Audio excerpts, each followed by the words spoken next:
আসসালামু আলাইকুম সুধী দর্শক শ্রোতা, আপনাদেরকে দীর্ঘ বিরতির পরে স্বাগতম।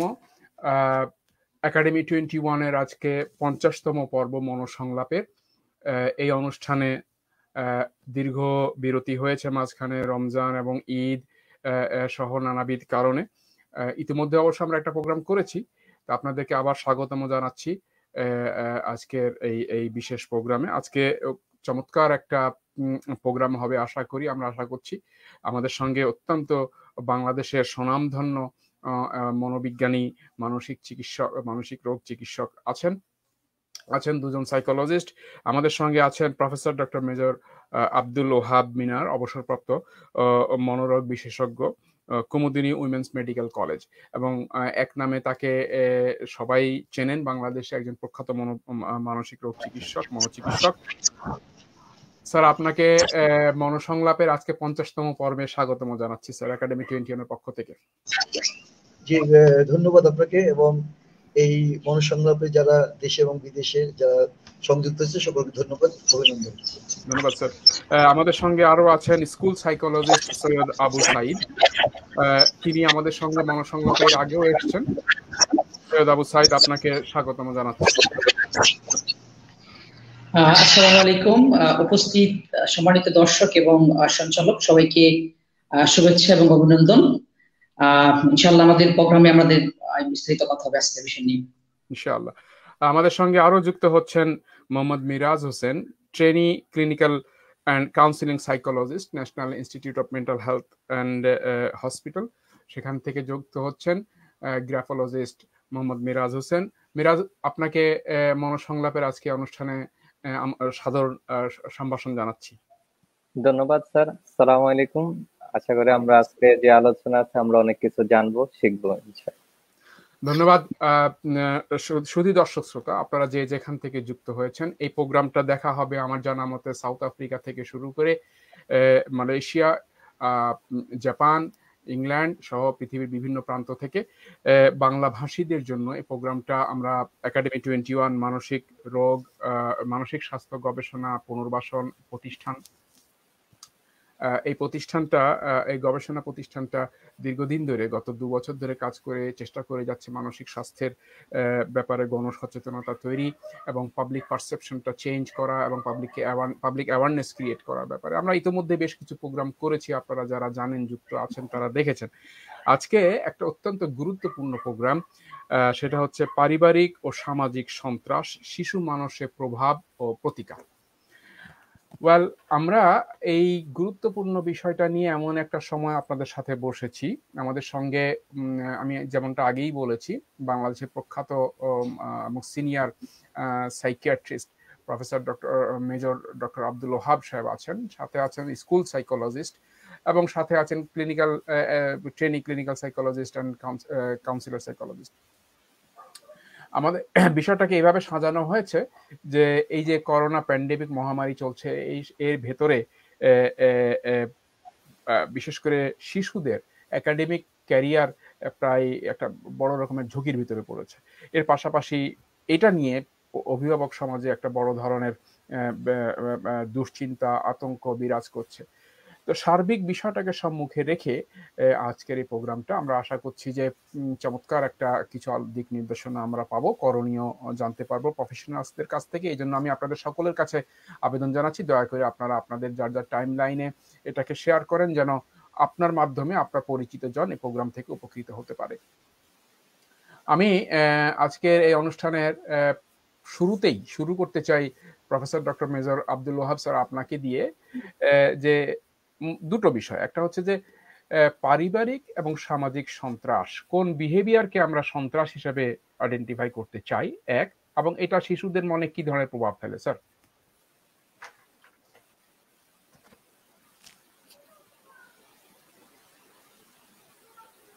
স্যার আনমিউট করতে হবে স্যার আপনাকে। আপনাকে ধন্যবাদ। আমাকে এই একাডেমি 21-এর যে আজকের গবেষণা ধর্মী যে আপনাদের এই পডকাস্ট সেন্টার, এর মাধ্যমে আপনারা অনেকগুলো কাজ করেছেন। আজকে 50তম যারা সংযুক্ত হয়েছেন, আপনি বলেন সেই গ্লোবালি বিভিন্ন দেশের দর্শক শ্রোতারা আমাদের সাথে উপস্থিত হয়েছিলেন, ওনারা নিশ্চয়ই বিভিন্ন প্রশ্ন করবেন। I was absolutely unprepared, তবুও যেহেতু আমাদের সাবজেক্ট প্রিপারেশন খুব প্রয়োজন নাই, তো আমরা এগুলোর যেহেতু ভুক্তভোগী এবং আমরা এর মধ্যে বসবাস করছি, অতএব এগুলো নিয়ে কম বেশি কথা বলা যাবে। তো এই মনসংলাপে আপনি যে প্রশ্নটা, যে পরিবার এবং সমাজ, আমি প্রথমেই পরিবার এবং সমাজের যে কোনো জিনিসের আমরা যখন সন্ত্রাস, কোনো নেতিবাচক কথা বলবো, কোনো কিছু কম বেশি বলবো, আমি একটা উদাহরণ দিয়ে বলি। আমরা যখন বলবো যে হাইপার থাইরয়েডিজম, হাইপোথাইরয়েডিজম, অর্থাৎ থাইরয়েড হরমোন বেশি বা কম, তখন স্বাভাবিকভাবে প্রশ্ন আসবে থাইরয়েড হরমোন নর্মাল কত। তো মানে অস্বাভাবিক আচরণের আগে আসবে যে সুস্থ স্বাভাবিক আচরণ কি। সন্ত্রাস বলার আগে তাহলে যে পরিবারে বা সমাজে যারা সুস্থ স্বাভাবিক আচরণ করে সেই জিনিসটা কি, এটি যদি আমরা ডিফাইন করতে পারি, তখনই অস্বাভাবিক আচরণ, সন্ত্রাসমূলক আচরণ, সংঘাত, কনফ্লিক্ট, স্ট্রেস, এই বিষয়গুলো খুব স্বাভাবিকভাবে চলে আসবে। এই যে স্বাভাবিকতা, এই স্বাভাবিকতাটাও আবার স্থান, কাল, পাত্র ভেদে, সমাজ ভেদে, ধর্ম ভেদে, বিভিন্ন জায়গায়, বিভিন্ন অঞ্চলে নির্ণীত হয়। আজকে আমাদের ঢাকা বিশ্ববিদ্যালয়ে যদি কোনো একটা বালিকা, কোনো একটা মেয়ে, সে মনোগতভাবে যতই ভালো হোক না কেন, সে তো একটা স্কার্ট পরে সে বাংলা বিভাগ বা ইংলিশ বিভাগে যায়, অথবা চারুকলাও যায়, একটা মিনি স্কার্ট পরে, এটা খুবই অস্বাভাবিক একটা ড্রেস হবে, অস্বাভাবিক আচরণ হবে তার জন্য। কিন্তু এইটা কিন্তু আপনার লিভারপুল স্ট্রিটে যদি সে ওখানে দাঁড়িয়ে তার বয়ফ্রেন্ডের সাথে কথা বলে, এটা সাধারণ জিনিস। কাজে এটা একটা উদাহরণ দিলাম যে কালচার টু কালচার বা কান্ট্রি ভেদে এটা ডিফারেন্ট হয়। তো এখন আমার বাংলাদেশে আমরা যখন, আমি যেমন গ্রাম থেকে বড় হয়ে উঠেছি, আমি আমার বাবার স্কুল শিক্ষক ছিলেন উনি, তো ওনাদের হাতের থাপ্পড় থেকে শুরু করে বিভিন্ন ধরনের পিটুনি এগুলো খেয়েছি, এটা ওই সময়ের ওটা একটা কালচার। কিন্তু বর্তমান সময় কিন্তু এইটা আমরা একদম ইয়ে করি না। আমার হোম ডিস্ট্রিক্টে আমি একটা রেসিডেন্সিয়াল স্কুল দিয়েছি, এবং কোনোভাবেই শিক্ষকদেরকে বলতে পারছি না যে এটা ওদের গায়ে হাত দেওয়া যাবে না, কোনো অ্যাবিউজিভ কথা বলা যাবে না, এবং ওনারা লুকিয়ে লুকিয়ে তবে ওদেরকে মারে। তবে একদিন আমার টিচারকে দিয়ে বললাম, বলে যে আপনি এসে পড়ান, আমাকে যে বলছেন যে আপনি এসে পড়ান, তাহলে আপনি বুঝবেন। ওরা খুবই দুষ্ট। দেখেন জিনিসটা খেয়াল করেন যে সেই জিনিসটা কিন্তু তারা ধারণ করছে, তারা মনে করছে যে না মারলে চলবে না। এবং মাদ্রাসায় আপনারা দেখছেন যে বাচ্চাদেরকে কিভাবে মারধর করা হচ্ছে, ব্যাখ্যা কি, না মারলে তারা পড়াশোনা করে না। সো এই যে মানে সন্ত্রাসকে ডিফেন্ড করার ক্ষেত্রে আমাদের কিন্তু বিষয়টা, ওই যে মারছে ওটা তো একটা সন্ত্রাসী কর্মকাণ্ড, যে এই বাচ্চাটাকে মেরে মেরে কি হচ্ছে যে টুপি, এই যে আমাদের এনআইএমএইচ এর যে আমাদের ভাইটা এখানে আছে মিরাজ, সে কিন্তু একটা টুপি পরে এসছে। এখন আমি যদি বলি এই টুপিটা গোল কেন, এই টুপিটা লম্বা না কেন, এই টুপিটা পাঁচতলা না কেন, এইটা নিয়ে টিচার, মাদ্রাসার শিক্ষক বাচ্চাকে মারতে মারতে মারে, ছেড়ে দেয়, আবার মারে, মানে আপনি ওটা না দেখলে বিশ্বাস করবেন না। তাহলে লার্নিংটা কি হচ্ছে? এই যে একটা সন্ত্রাসী কর্মকাণ্ড নিকোল একাডেমিতে, সেটাই বাসায় হচ্ছে। মানে আমার বাবা যখন আমাকে মেরেছেন, তখন কিন্তু ওই যে আমরা সন্ত্রাস বলি না, কিন্তু এখন আমরা বলবো সন্ত্রাসী কর্মকাণ্ড। আমাকে ঘুমের মধ্যে, আমি ওই দিন একটু দুষ্টামি করেছিলাম, বেশিক্ষণ মার্বেল খেলেছিলাম, আমি উপরতলায় ঘুমিয়ে আছি, আমার মা রিপোর্টার, উনি করতেন, উনি রিপোর্ট দিতেন যে আমার ছেলে এই করছে সারাদিনের কাজ। উনি ঘুমের মধ্যে গিয়ে আমাকে মারছেন, উনি জানেন না যে ঘুমের মধ্যে মারলে আমি বোবা হয়ে যেতে পারতাম, আমার হিস্ট্রি ডেভেলপ করতে পারতো। এবং ভাগ্যিস যে ডাক্তার হয়েছি, তারপরে মনে করেন আর্মি অফিসার হয়েছি, দেশ বিদেশ ঘুরছি, কুয়েতে মিশন করেছি, জীবিত আছি, বাস আলহামদুলিল্লাহ। কিন্তু মানে আমার মধ্যে কোনো সাইকোলজিক্যাল তো ইয়ে হতেও পারতো। বা এই যে আজকে এই কথাটা আমি এই জন্য বললাম, যারা এই কথাগুলো শুনছেন তাদের অনেক শিক্ষণীয় বিষয় আছে। ডেফিনেটলি এটা মানে সুস্থ কর্মকাণ্ড নয়। কাজে পরিবারে যদি এরকম বাবা মা বা কোনো বড় ভাই বা মনে করেন অন্য কেউ এরকম আচরণ করে, ডেফিনেটলি এটা সন্ত্রাসী কর্মকাণ্ড। এটা গেল মাইনর, যে শুধুমাত্র বকা বাদ্য বা থাপ্পড় মারা। একটা ছেলে ড্রাগ নিচ্ছে, এখন সে তাদের ড্রাগ না নেয়, এই জন্য তাকে ঠিক করবে, ঠিক করতে গিয়ে দেখা গেল যে তাকে উল্টো মাইট দিচ্ছে। তো এটা কি সন্ত্রাসী কর্মকাণ্ড না বলেন? এইরকম পরিবারে আর সমাজে তো আছেই। সমাজে কেন হচ্ছে? সমাজ is very restless. Our society, Bangladeshi community এখন ভেরি রেস্টলেস, পলিটিক্যালি বেশি। এবং পলিটিক্যালি যখন একটা সোসাইটি আনরেস্ট হয়, রেস্টলেস হয়, তখন এটা সমাজের অন্যান্য সেক্টরে গিয়ে পড়ে। আমি সবসময় বলি যে রাজনীতিকে আমি সেন্ট্রাল নার্ভাস সিস্টেমের সাথে কম্পেয়ার করি, এটা ব্রেনের সাথে কম্পেয়ার করি। কারণ আপনি দেখেন, আপনারা যারা একটা সুস্থ সমাজে আছেন, ব্রিটেনে আছেন এখন, এবং আমার দেশে যে লোকটা চোর, যে লোকটা সন্ত্রাসী কর্মকাণ্ড করলো, হরতালের সময় গাড়ি পোড়ালো, সেই ছেলেটা সুইডেনে গিয়ে সবচেয়ে সুশীল। ওয়াই? Due to system. সে ওখানে যাওয়ার পরে কিন্তু ওই সিস্টেমে সে পড়ে যায়, এবং পড়লে পর সে ওখানে মানে একজন ভদ্র নাগরিক হওয়ার জন্য আপ্রাণ চেষ্টা করে। তখন তার পুরো এটা চেঞ্জ হয়ে যায়, তার দৃষ্টিভঙ্গিটা চেঞ্জ হয়ে যায়। কাজে এই জিনিসগুলো সব আপেক্ষিক, এবং এই যে সামাজিক সন্ত্রাস বলেন বা পারিবারিক সন্ত্রাস বলেন, এগুলো আবার লার্ন করি আমরা। ওই যে আমি বললাম আমার বাবা মারতো, তো আমার বাবা মারতো, আমি আর মারছি না বা কম মারছি বা বকা দিচ্ছি, এরপর আমার ছেলে আবার তার সন্তানকে একদমই মারবে না, গ্রাজুয়ালি এটা ডিলেট হয়ে যাবে। এটা আমরা লার্ন করি। ওরা সাইকোলজিস্ট আরো ভালো ছিল।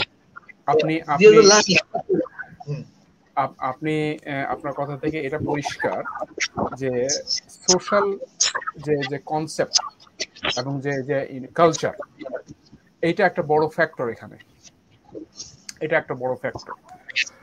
আমি এর পরের প্রশ্নটা নিয়ে সাইদ আবু সাইদ আপনার কাছে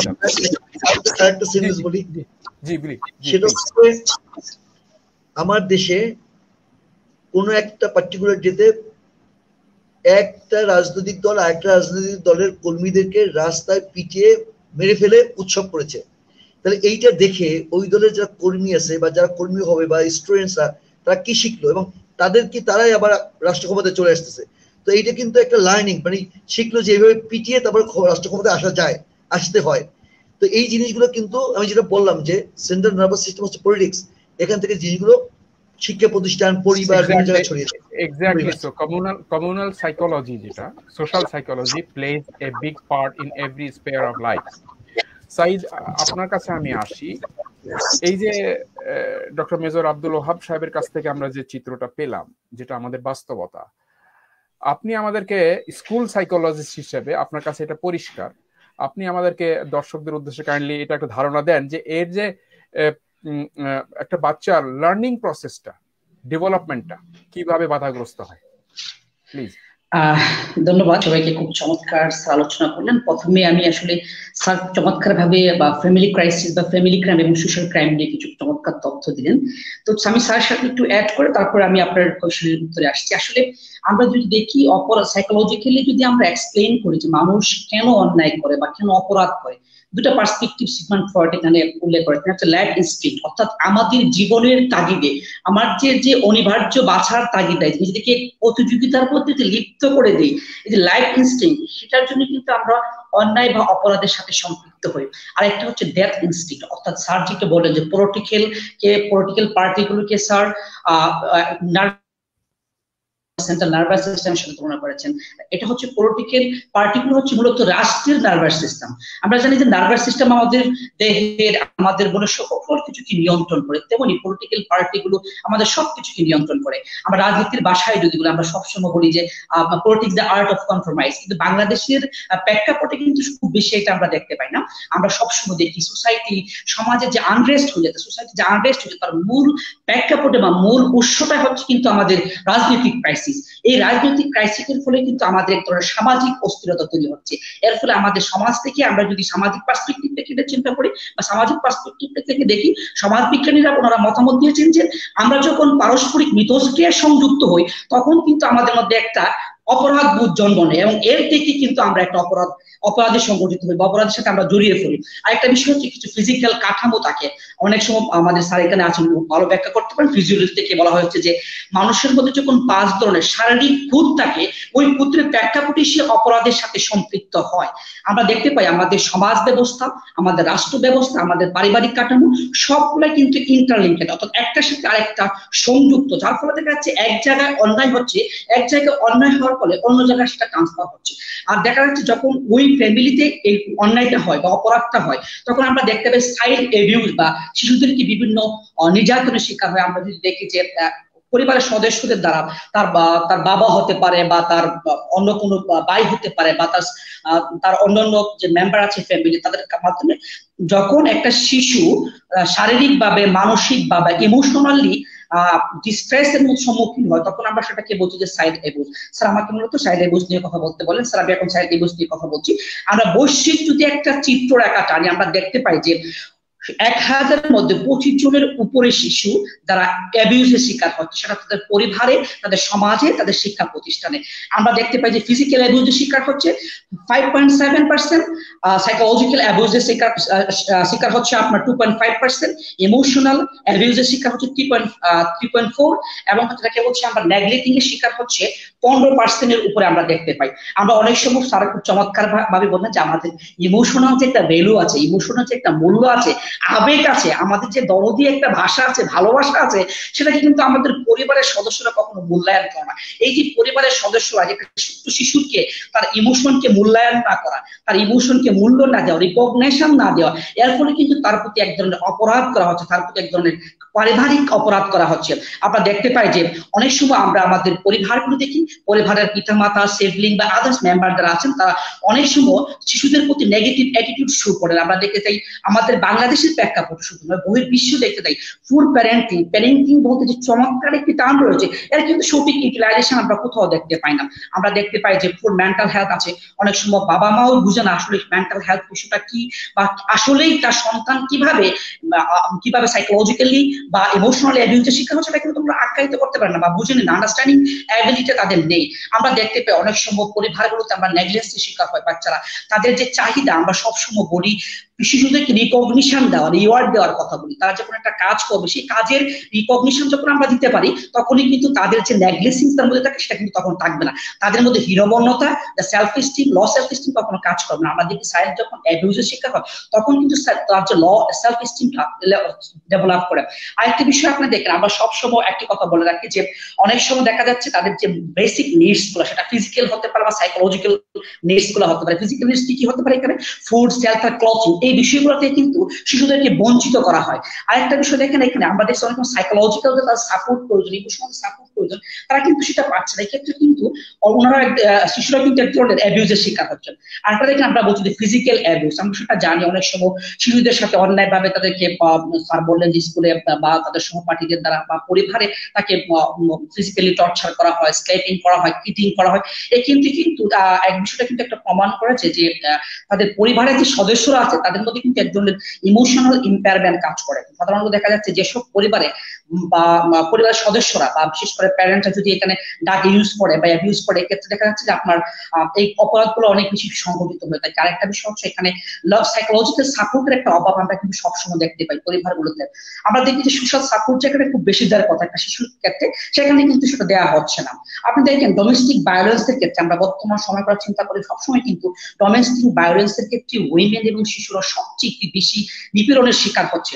আপনি দেখেন একটা পরিবারে আমরা যখন পরিবার থেকে যখন তাকাই, আমরা দেখি অনেক সময় ফ্যামিলি ভায়োলেন্স হয়, আর এই ভায়োলেন্সের ফিজিক্যাল ভায়োলেন্সের শিকারটা হচ্ছে বেশি পরিবারের মহিলারা এবং শিশুরা। এর ক্ষেত্রে কিন্তু আমাদের সামাজিক যে কাঠামো, সেই সামাজিক কাঠামোতে কিন্তু তার একটা প্রভাব কিন্তু পড়ছে। আর আমরা বলছি শিশুরা কিন্তু সেক্সুয়ালি অ্যাবিউজের শিকার হচ্ছে, আমরা সেটা দেখতে পাচ্ছি পরিবারে, তার কোনো পরিবারে কোনো।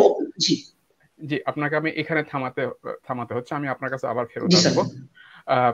আপনার কথা থেকে এটা বুঝলাম যে কগনিটিভ ডেভেলপমেন্ট যেটা আপনি যেটা বলছিলেন, যে ইমোশনাল যে নার্চারিংটা না হওয়া একটা বাচ্চা ওই বয়সে, আসলে বয়স অনুপাতে হচ্ছে ড্যামেজটা কতটুকু হবে সেটা নির্ভর করছে হচ্ছে কোন বয়সের বাচ্চার কথা আমরা বলছি। অর্থাৎ বয়সের সাথে ড্যামেজের একটা ইয়ে আছে, যে একটা বাচ্চা যখন পরিবারে অ্যাবিউজ হলো না, আমরা যেটা সাধারণত আমরা যেটা মারধরের কথা বলছি, স্যার বলেছেন, মেজর আব্দুল ওহাব, ডক্টর আব্দুল ওহাব সাহেব বলেছেন, এটার পাশাপাশি আরেকটা আসে যে ইমোশনাল নিডস পূরণ না করাটাও একটা অ্যাবিউজ। সরাসরি মারা হলো না, ইমোশনাল নিডস পূরণ না করাটাও একটা অ্যাবিউজ। অর্থাৎ তারপরে ইন্টিমিডেশন একটা ব্যাপার স্যাপার আছে, প্যাসিভ ওয়েতে বাচ্চাকে একটা ভয়ের ভেতরে, একটা আনলাভিং একটা সিচুয়েশনের ভেতরে রাখা, that's also a type of abuse, right? আমি মেরাজ আপনার কাছে আসছি, দয়া করে আপনি আমাদের বলেন যে এই যে আমরা তো আগেই স্বীকার করে নিয়েছি যে বয়সের উপরে নির্ভর করে হচ্ছে ডেভেলপমেন্ট কতটা হ্যাম্পার হবে, কার কতটা হ্যাম্পার হবে সেটা নির্ভর করে। আর একটা হচ্ছে বিষয় হচ্ছে যে কোন পরিবেশে বাচ্চাটা বাস করছে তার উপরে নির্ভর করে। অ্যাজ এ হোল বাচ্চার এই যে একাডেমিক ডেভেলপমেন্টে কি ধরনের হ্যাম্পার হতে পারে, যেগুলো বাচ্চার বাবা মা দেখে আমরা বুঝতে পারবে যে না এটা এই কারণে হচ্ছে, সম্ভবত এই কারণে হচ্ছে, কনসার্নটা কি, কিভাবে বাধাগ্রস্ত হয়? আমি ধন্যবাদ স্যারকে। এখানে অ্যাবিউজের কথা যে বলা হচ্ছে, যে আমি প্রথমে বলবো অ্যাবিউজের ক্ষেত্রে হচ্ছে যে তারা নিজেদের মধ্যে একটা নিজেদের সম্পর্কে একটা ধারণা করে নেয়। সাপোজ সে কোনো কিছু পেলো না, আপনি যেমন আমি তার ডিমান্ড ফিল করলাম না।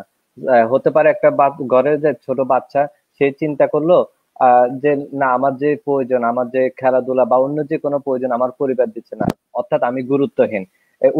সে তার নিজের মধ্যে একটা বিলিভ থেকে কোর বিলিভের জায়গা নিয়ে আসতেছে, আই এম ওয়ার্থলেস, এই জায়গাটা নিয়ে আসতেছে। এর পরবর্তীতে হলো সে তার, আমরা আশপাশের লোকরা, আমাদের আত্মীয় স্বজন বা অনেকে হচ্ছে মজা করে অনেক কথা বলি, যেমন ছেলে বা মেয়েদেরকে বলে তোকে তো তোর বাবা মা চায় না, তুই ছেলে চাইছে তুই চলে আসছিস। অর্থাৎ এইভাবে হচ্ছে যখন কথাগুলো বলা হয় তখন সে বোন, হ্যাঁ আমার আসলে কোনো দাম এই পৃথিবীতে, আমাকে আশাটা হচ্ছে যে আমার মা বাবাও চায় না। এই কথাগুলো তখন এত প্রবলেমে পড়ে না, যখন তারা বড় হয়ে যায়, ওই তাদের আনকনসিয়াস মাইন্ড থেকে এগুলো তাদেরকে ট্রিগার করে, তখন তাদেরকে অনেক সাইকোলজিক্যাল প্রবলেম হচ্ছে। তখন যখন মনটা তাদের খারাপ থাকে, যে আমার মা বাবা, আমার সবচেয়ে পৃথিবীতে সবচেয়ে কাছের লোক আমরা মা বাবাকে বলি, তখন যদি দেখ আমার পরিবার, আমার মা বাবাই তো আমাকে চায় না, তখন সে পড়াশোনা এগুলো কেন করবে? পড়াশোনা আমরা তো করি ফিউচার, নিজের ডেভেলপমেন্ট জন্য, ফিউচার জন্য, তখন সে এদিকে হচ্ছে গুরুত্ব দিতে পারে না। এগুলো আমাদের অনেক কিছু ক্যারি করে। যেমন আমার রিসেন্ট অভিজ্ঞতা, এই কয়দিন আগে একটা ছেলের সাথে মিশলাম, যে হচ্ছে ছেলেটার বয়স বেশি না, মাত্র হলো যে 15 বছরের কাছাকাছি, কিন্তু সে হার্ট অ্যাটাক করার কারণে সেই এখন হার্ড ওয়ার্কিং মূলক কাজ করতে পারে না। তার বাবা তাকে ইজি ইজি কাজ দিয়ে দিছে, এবং সে মাদ্রাসা পড়ে বা তাকে স্বাভাবিক জায়গায় নিয়ে আসে। এখন সে হার্ড ওয়ার্ক করতে পারে না দেখে আশপাশে যে গ্রুপ ওয়ার্ক, সে কিছু কাজ করতে হয়েছে তাকে, সোশ্যাল ওয়ার্ক রিলেটেড, ওখানে আশপাশের লোকটা তাকে বুড়া বলতেছে, কিন্তু সে মাত্র 15-16 বছরের একটা বাচ্চা, আর সে এত বাড়ি কাজ না, সবাই তাকে এখন বুড়া বুড়া ওপেন প্লেসে সবাই। তাহলে তার এই কথাটা যে তার মধ্যে ডেভেলপ করছে, সেটা এক অসুস্থ, এই কথাটা তাকে হচ্ছে যে তার সেলফ স্টিম, আত্মবিশ্বাসটা তাকে কমিয়ে দিবে। তার যে হচ্ছে মন চাইবে না হচ্ছে আমি কোনো কাজ করি, সে নিজেকে চিনতে পারবে না। এর পরবর্তীতে আমি অ্যাবিউজের ক্ষেত্রে আরেকটা কথা বলবো। আজকে আমরা কাউন্সিলিং করতে যে এগুলো প্রচুর দেখতে পাচ্ছি, যে মা বাবা সবাই আছে বা এগুলো সব রিসেন্ট অভিজ্ঞতা। যেমন একজনে কয়দিন গতকালকে একজনে বলতেছে যে আমার সব আছে, আমার বাবা মা বা ভাই বোন সবাই আছে, কিন্তু আমার কাছে মনে হয় কেউ নাই। অর্থাৎ সেই বিতর্গত ভাবে তার যে লোনলিনেস, একাকিত্ব ফিলিংটা হচ্ছে, সে যে একটা সাপোর্ট আছে, ইমোশনাল সাপোর্ট আছে, সেই জিনিসটা পাচ্ছে না। যার জন্য সে কোনো কাজে মনোযোগ দিতে পারছে না, পড়াশোনা।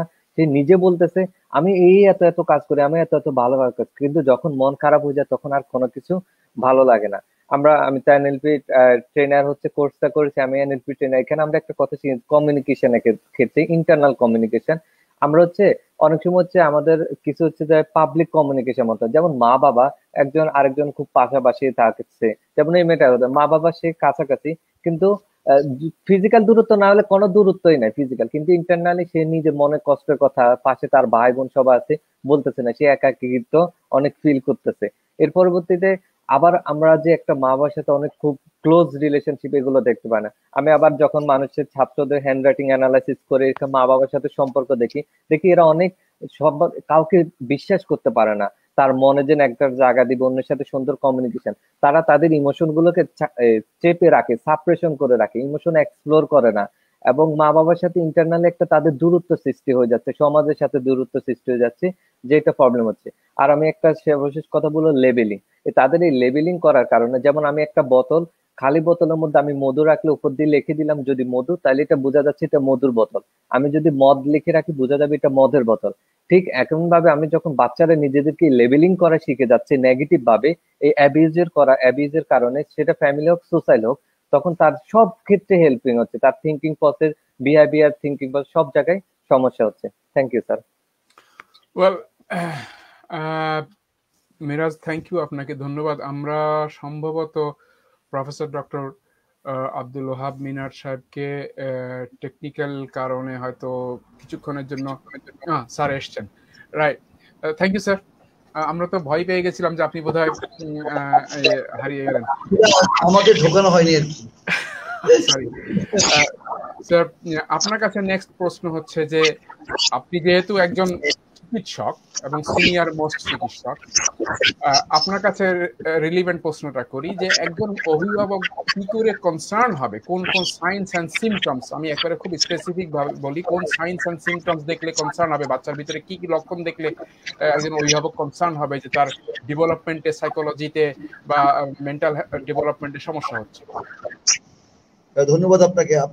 আমাদের আলোচনার বিষয় হচ্ছে পারিবারিক ও সামাজিক সন্ত্রাস। কেন আমরা ধরে নিচ্ছি যে এই যে বাবা ছেলেদেরকে শুধু পিটাবে, অথবা সেই জন্য এবিউজ হওয়ার কারণে ছেলেদের মধ্যে সিমটম হবে। এমন তো হতে পারে যে বাচ্চারা পরিপূর্ণ সুস্থ, হাজবেন্ড ওয়াইফ তারা মারামারি করে, ঝগড়াঝাটি করে, রাইট। যৌতুকের আপনার এই পোস্টের একটা জবাবটা আমি আমার দর্শকদের জন্য স্যার দিয়ে রাখি। আপনি বিনয়ের সঙ্গে বলি যে মেন্টাল হেলথ এরিনাতে একটা কথা খুব বহুল প্রচলিত, most psychiatric illness comes from disharmonious family relationship. এখন বিহেভিয়ারাল প্যাটার্নে যদি কোনো রকম চেঞ্জ আসে, বাচ্চার ম্যাচুরিটি না আসে, কিংবা অন্য কোনো মাইনর ইলনেসও যদি তৈরি হয়, কেন কনসার্ন হবে একজন অভিভাবক? কেন কনসার্ন হবে? ঠিক আছে, আমি আপনার কথাটা বুঝেছি। এখন প্রথমে আসেন যে ওরা যেটা বললো, মানে সাইকোলজিস্টরা, একটা হচ্ছে নর্মাল যে আমাদের physical and motor and sensory development হয়, তদ্রূপ একটা বাচ্চার কগনিটিভ ডেভেলপমেন্ট হয়। একটা বাচ্চার কগনিটিভ ডেভেলপমেন্টের এজ থাকে, যে একটা এজ অফ 4 তার কি কি কগনিটিভ ডেভেলপমেন্ট হবে, at the age of 8, at the age of 10, যেভাবে মোটর ডেভেলপমেন্ট গুলো হয়, যেমন মাসেল কখন হয়, কখন সে হাঁটতে পারে, কখন দৌড়তে পারে, কখন ক্রলিং করে, কখন হাসে, ইত্যাদি ইত্যাদি, তদ্রূপ তার কগনিটিভ ডেভেলপমেন্ট গুলো হবে।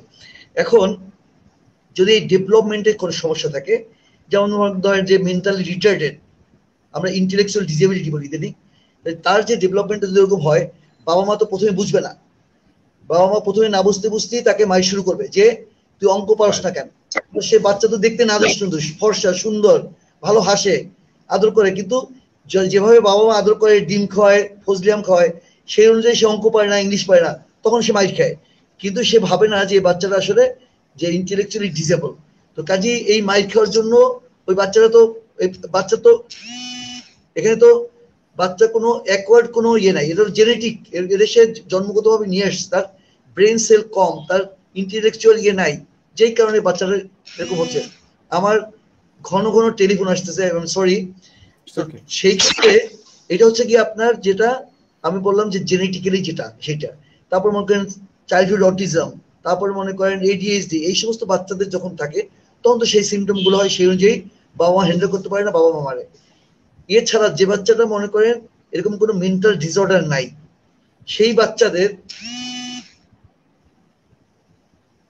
যে সমস্ত বাচ্চাদের কোনো মানসিকভাবে সুস্থ কিন্তু তার বিহেভিয়ার প্যাটার্নের মধ্যে কোনো ঝামেলা আছে, যে কারণে বাবা মা কি হয়, বাবা মা বা গার্জিয়ান, এটা কিন্তু বাচ্চার সমস্যা না হয়ে ওদের সমস্যা হতে পারে। মানে he is irritable, he is sensitive, he is impulsive, that individual is aggressive, যে কারণে যে স্টিমুলাস, বাচ্চা যে স্টিমুলাসটা দিচ্ছে, সে মাইনের স্টিমুলাসের কারণে ওই বাবা মা তার 5টা বাচ্চাকেই মারে, তার 5টা বাচ্চাকেই পিটে। কাজে এইখানে কিন্তু বাচ্চার উপসর্গের জন্য এটা হচ্ছে বাবা মার ব্যক্তিত্বের কারণে, তাদের পার্সোনালিটির কারণে, তাদের সহিংসতার কারণে।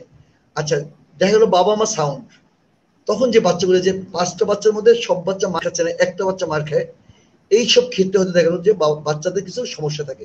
এই সমস্যাটা তারা ঠিক মতো হ্যান্ডেল করতে না পারার কারণে তখন তারাই হয়। এখন মনে করেন মানসিক রোগ যেগুলো থাকবে, সেগুলো তো ভেরি সিম্পল, যে তারা মানসিক রোগ থাকবে, ইনঅ্যাটেনটিভ থাকে, পড়াশোনা ঠিক মতো করতে পারে না, একটু এক্সাইটমেন্ট থাকে, রেস্টলেস থাকে, মিথ্যা কথা বলে, যারা কন্ডাক্ট ডিজর্ডারের বাচ্চা, তারা স্কুল পালায়, স্কুলে বই খাতা রেখে সিনেমায় চলে যাচ্ছে, আবার বন্ধুদের বাসায় গেছি বলে আননোন ডেস্টিনিতে চলে যায়, একে মারে, ওকে মারে, আম গাছে ওঠে, যে কন্ডাক্ট ডিজর্ডারের বাচ্চাদের যেতে। এই উপসর্গ থাকলে তখন বাবা মা এটাকে মেন্টাল ডিসঅর্ডার মনে করে না, এটা মানসিক রোগ মনে করে না করে তারা এইটা মনে করে ওর উপরে ভূত চড়ছে, ও শয়তান, ও একটা দুষ্ট, ও বেয়াদব, ও নামাজ পড়ে না, সেদিন এরকম হইতেছে, বুঝছেন।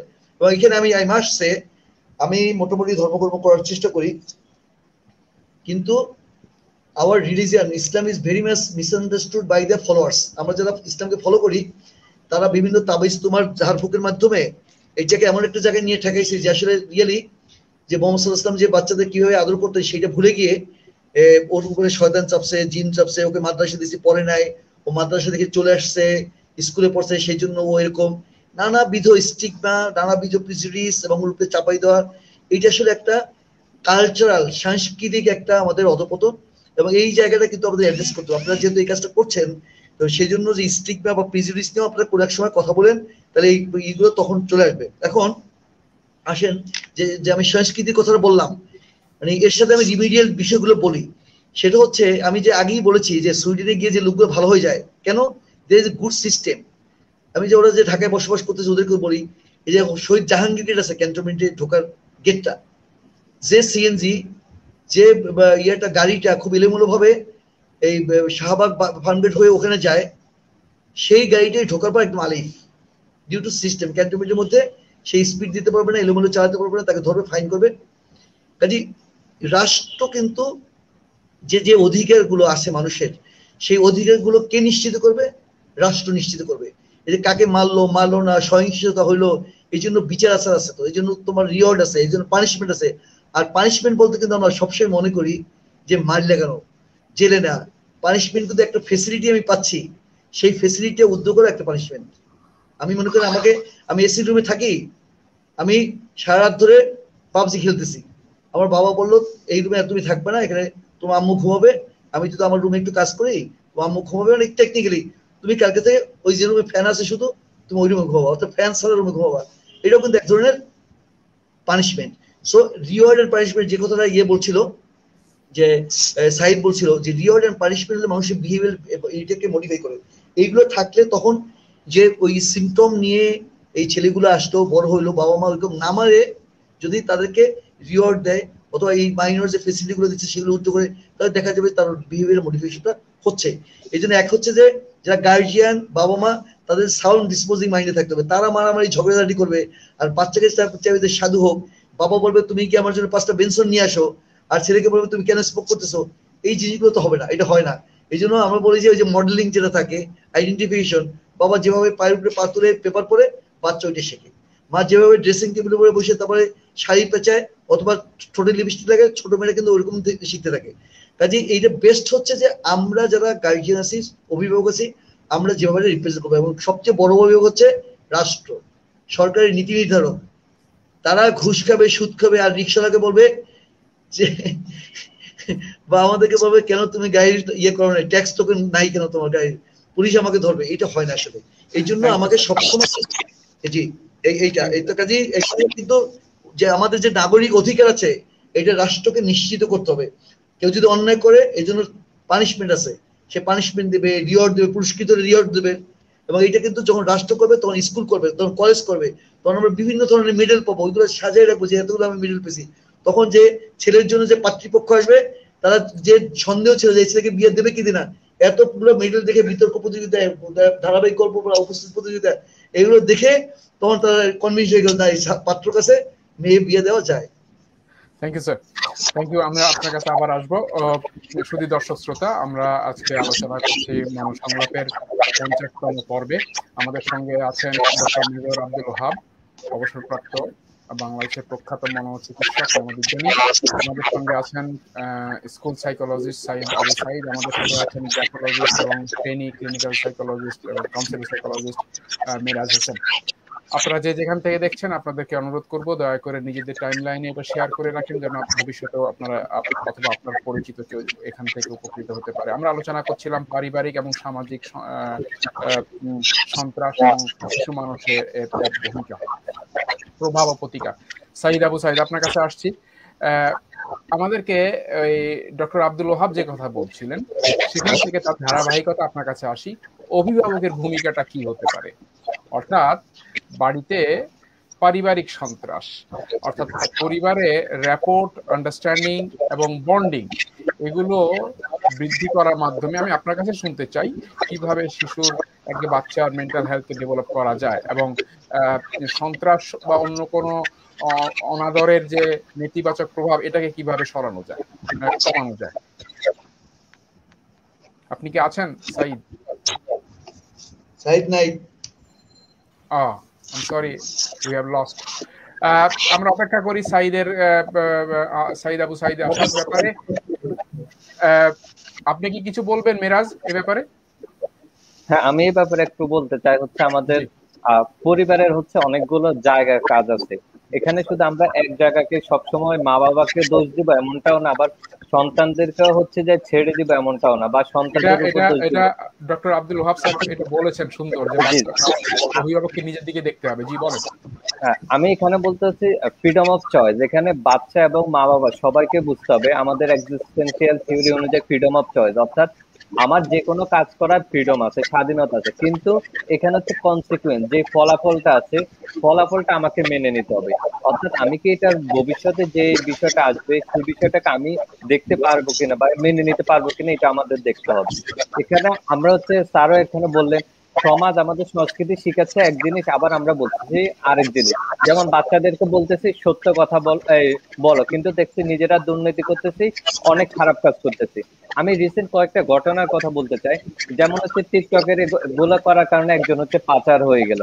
এখন এটা কি মা বাবার হচ্ছে যে দেখার হচ্ছে ছিল না ওনাদের সন্তানটা কোথায় যাচ্ছে, আবার সন্তানটা কি মা বাবাদেরকে মান্য করছে কিনা সেই বিষয়টাও দেখতে হবে, দেখার বিষয়টা আছে। আমার এখানে একটা হলো যে কোনো সমস্যা নিয়ে কথা বলে সমস্যার গভীরতা বুঝতে হবে। অর্থাৎ একটা নদীতে হচ্ছে আর নৌকা ডুবে গেল বা জাহাজ ডুবে গেল, নদীর গভীরতা কত আমাকে আগে সেটা জানতে হবে। যেমন আমাদের রিসেন্ট এলএসডি নিয়ে অনেক কথা হচ্ছে, কিন্তু এলএসডি ওখানে বিরাট মধ্যে বলা হচ্ছে কি মাত্র 1 বছরের মধ্যে আসছে, সবাই মিডিয়া গুলো এমন ভাবে বলতেছে এটা বাংলাদেশে নতুন আসছে, এর আগে কোথাও ছিল না, কিন্তু আসলে এমনটা না। যেমন আমরা ড্রাগ এডিক্টেড এদেরকে নিয়ে কাজ করতেছি, আমি নিজে হিস্ট্রির মধ্যে পেয়েছি। একজন আমার নোয়াখালী এলাকার একজন হচ্ছে যে শেয়ার করতে, সে আরো 2-3 বছর আগে এলএসডি নিয়েছে, তাহলে এলএসডি হচ্ছে 1 বছর আগে আসে নাই। তার মুখের কথা হচ্ছে যে এলএসডি বাংলাদেশে আরো 5-10 বছর আগে থেকে এলএসডি আছে।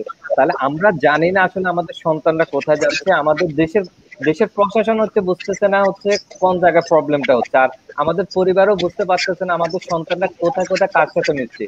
সে একা থাকার কারণে রুমের মধ্যে শুধু কি সিগারেট খাচ্ছে, নাকি হচ্ছে সে আরো ড্রাগস নিচ্ছে।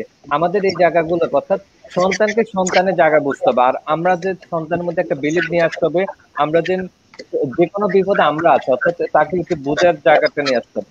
আর যে সাইকোলজিক্যাল বিষয়গুলো আছে, যে তাকে চিকিৎসা করা, যে আমাদের মানসিক সমস্যাগুলো, এখন মানুষ সবার ম্যাক্সিমামে মানসিক প্রবলেমের মধ্যে পড়ে। যেমন রিসেন্ট হচ্ছে করোনার মধ্যে শিক্ষার্থীর মধ্যে 148 জন বাংলাদেশি শিক্ষার্থী তার আত্মহত্যা করেছে। এখন এরা কি কোনো কিছু বোঝে না, এরা তো স্কুল কলেজ মাদ্রাসা এবং হচ্ছে মেডিকেল সব জায়গার আছে, মাদ্রাসারও বাদ না, মাদ্রাসার 9 জন হচ্ছে আত্মহত্যা করেছে। তাহলে 148 জন ছাত্র তাদের নিজেদের জীবন দিয়েছে। তারা হচ্ছে করোনার মধ্যে যখন ফ্যামিলি টাচে আসছে, আমরা যখন অনলাইন কাউন্সিলিং শুরু করি গত বছর করোনার প্রথম দিকে, ম্যাক্সিমাম প্রচুর ক্লায়েন্ট পাই, সবাই একটা কমন জায়গা বলতেছে আপনারা একটা আমাকে বলেন, তখন তো লকডাউন অনেক বেশি ছিল, কিভাবে আমি ঘর থেকে বাঁচতে পারি, আমার মা বাবা আমার সহ্য হচ্ছে না, আমার ঘরটা সহ্য হচ্ছে না, আমি যদি বাইরে থাকতে পারি আমার মনে শান্তিতে আসবে। অর্থাৎ করোনা আমাদেরকে একটা জায়গায় দেখিয়ে দিল আমরা আসলে সোসাইটি বা আমাদের সমাজ থেকে কতটা দূরে, সমাজের যে নর্মস আছে আদর্শ আছে এগুলো থেকে আমরা কত দূরে থাকার কারণে আজকে প্রবলেম গুলোতে পড়ছে। এই জন্য আমি বলবো আমাদের ডিপে গিয়ে আমাদের এই প্রবলেম গুলোকে অ্যানালাইসিস করতে হবে।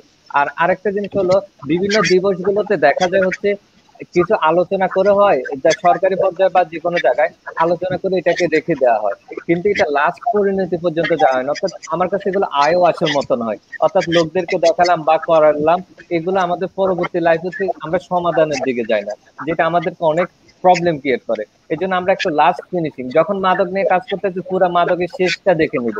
কয়দিন আগে হচ্ছে সময় টিভিতে একটা নিউজ করলো, এক জায়গায় সীসা বিক্রি করা হচ্ছে, প্রথমে আটক করা হলো আবার তাদেরকে ছেড়ে দেওয়া হলো। অর্থাৎ এখানে দেখা যাচ্ছে পাওয়ার মানি এগুলো হচ্ছে এটার দ্বারা আমি খারাপ কাজটা অ্যাকসেপ্ট করতে পারবো। কুমিল্লার মধ্যে এক জায়গায় কি দেখা যাচ্ছে, এখানে কৃষক পর্যায়ে সব লেভেলের লোকরা একজনকে হত্যা করে ওপেন প্লেসে অস্ত্র নিয়ে হচ্ছে কি করতেছে, সে নাচানাচি করতেছে, তারা আনন্দ ফুর্তি করতেছে। এটা আমাদের সমাজকে কি শিক্ষা দিচ্ছে? এগুলোতে মাঝে মধ্যে দুই একটা জিনিস ওপেন হয়ে যায় আমাদেরকে চোখ খুলে দেয়, কিন্তু এগুলো নতুন, এগুলো অনেক হচ্ছে। আমাদেরকে রুটে যেতে হবে, রুটে যে প্রবলেম গুলোকে বার করতে, এই জন্য পরিবারকেও কাজ করতে হবে। Thank you sir. Thank you Meraj. আলহামদুলিল্লাহ আমাদের মাঝে ফেরত এসেছেন। সাইদ, আপনার কাছে প্রশ্নটা করি, একাডেমিক বাচ্চাদের অর্থাৎ স্কুল গোয়িং বাচ্চাদের এই মনের উপরে এই নেগেটিভ ইম্প্যাক্ট মিনিমাইজ করা ক্ষেত্রে পরিবার এবং টিচাররা কি করতে পারে? আপনি কি বলেন? আপনি কি সাজেস্ট করেন? আনমিউট করে নেন আপনাকে প্লিজ।